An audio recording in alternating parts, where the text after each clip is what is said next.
नमस्कार मेरे प्यारे मित्रों, भाइयों और बहनों, माता पिता समान बुजुर्ग साथियों को पंडित वी के शर्मा का प्यार भरा नमस्कार। दोस्तों, आज का विषय होगा कि धनतेरस के दिन, जो दीपावली से एक दिन पहले आती है धनतेरस, उस दिन हमें क्या सामान खरीदना चाहिए और क्या नहीं खरीदना चाहिए। अगर आप नहीं खरीदने वाला सामान खरीदते हैं तो आपका घर परिवार बर्बाद होने से नहीं बचेगा। मगर दोस्तों, इससे पहले मैं आपको एक बात और बता देना चाहता हूं। अगर किसी भी भाई बहन ने अभी तक हमारे शांति का ज्ञान यूट्यूब चैनल को सब्सक्राइब नहीं किया है तो सबसे पहले आप हमारे शांति का ज्ञान यूट्यूब चैनल को सब्सक्राइब करें और साथ ही साथ बेल आइकन के बटन को ज़रूर दबाएं, ताकि आपको हमारी हर ज्ञानवर्धक ऑडियो वीडियो समय समय पर देखने के लिए मिलती रहे। दोस्तों, आपका ज़्यादा समय नहीं लूँगा।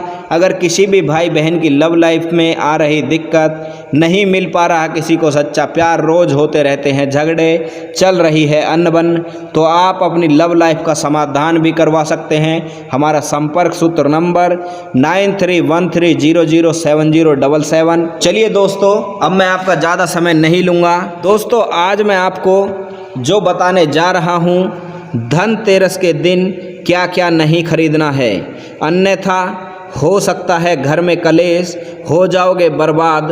धनतेरस का एक महापर्व होता है। धनतेरस पर खरीदारी करने की परंपरा सदियों से चली आ रही है। देवी माता लक्ष्मी की तरह ही भगवान धनवंतरी भी सागर मंथन से उत्पन्न हुए थे।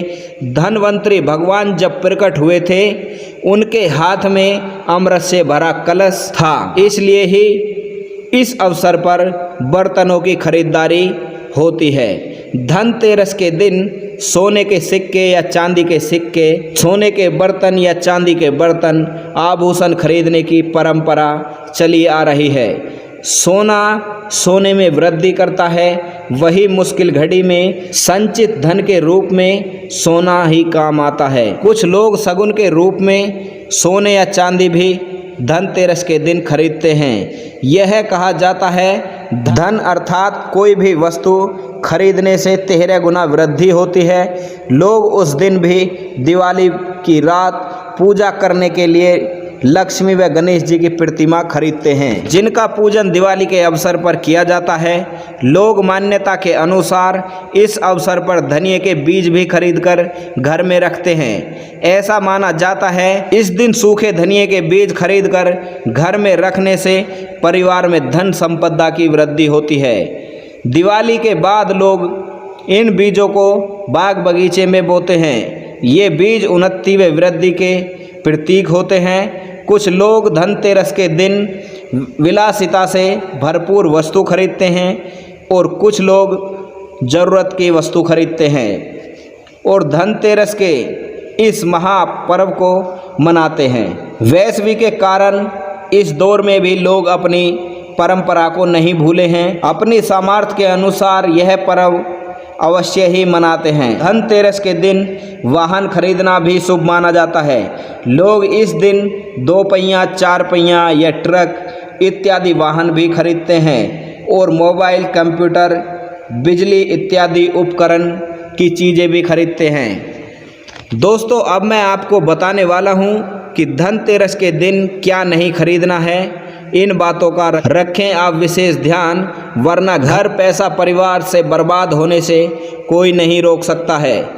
तो दोस्तों, ज़्यादा समय नहीं लेता हूँ, सुनते हैं, ध्यान रखें। जैसे नंबर 1, शीशा। अगर आप शीशा खरीद रहे हैं तो इसकी खरीदारी से बचें। अगर आप शीशा ही खरीदना चाहते हैं या आप शीशा ही खरीदने जा रहे हैं तो वह पारदर्शी अथवा धुंधला नहीं होना चाहिए। दोस्तों, शीशे के संबंध राहु से बताया गया है। यदि आप कांच खरीदते हैं और वो भी अकेला कांच, और वह भी यदि पारदर्शी हो, अर्थात आर पार उसमें दिख रहा है, तो दोस्तों वह शीशा नहीं खरीदना है और शीशा धुंधला नहीं होना चाहिए।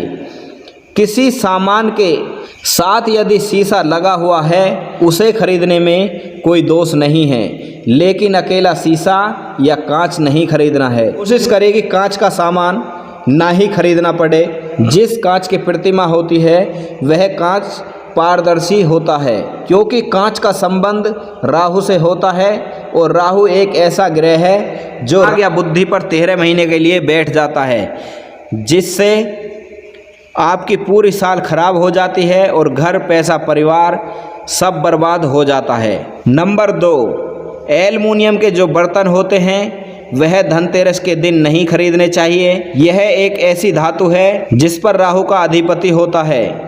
लगभग सभी शुभ ग्रह इससे प्रभावित होते हैं, इसलिए एल्युमिनियम का प्रयोग पूजा पाठ और ज्योतिष दृष्टि से नहीं किया जाता। एल्युमिनियम का प्रयोग वास्तुशास्त्र और स्वास्थ्य की दृष्टि से नहीं किया जाता, इत्याधिक हानिकारक माना जाता है। नंबर 3, नुकीला सामान जैसे चाकू, कैंची, छुरी, लोहा, हंसिया और लोहे के बर्तन भी धनतेरस के दिन नहीं खरीदने चाहिए। अगर आप खरीदना चाहते हैं तो पीतल या स्टील के बर्तन ही खरीदें। आप सोच रहे होंगे कि स्टील के बर्तन भी तो लोहे से बनते हैं, मगर दोस्तों उसका स्वरूप बदल गया है, क्योंकि जो लोहा होता है शुद्ध रूप से वह काला होता है और जब वह स्टील में परिवर्तित हो जाता है तो उसका रंग बदल जाता है, अर्थात उसका रंग सफ़ेद व चमकीला हो जाता है। इसलिए लोहे के जो अधिष्ठाता हैं वह शनि और राहु होते हैं और स्टील के जो अधिष्ठाता हैं वह चंद्रमा होते हैं। इसलिए प्रवृत्ति उनकी भिन्न भिन्न होती है, प्रवृत्ति उनकी बदल जाती है। जैसा जिसका स्वरूप होता है वैसे ही उनके गुण धर्म हो जाते हैं। दोस्तों, शीशे से संबंधित चीज़ें आपको नहीं खरीदनी हैं और कांच का सामान कोई भी नहीं खरीदना है। एल्युमिनियम के बर्तन आपको नहीं खरीदने हैं, लोहे के बर्तन आपको नहीं खरीदने हैं। कई लोग लोहे की कढ़ाई खरीदते हैं, वो भी गलत है, और कई लोग एल्युमिनियम की कढ़ाई भी खरीदते हैं, वो भी गलत है। यदि आपको लाना ही है तो धनतेरस से एक दिन पहले लाएं या एक दिन बाद में लाएं। दोस्तों, धनतेरस के दिन ये 3 चीज़ें आपको नहीं खरीदनी है, बिल्कुल भी नहीं लानी है।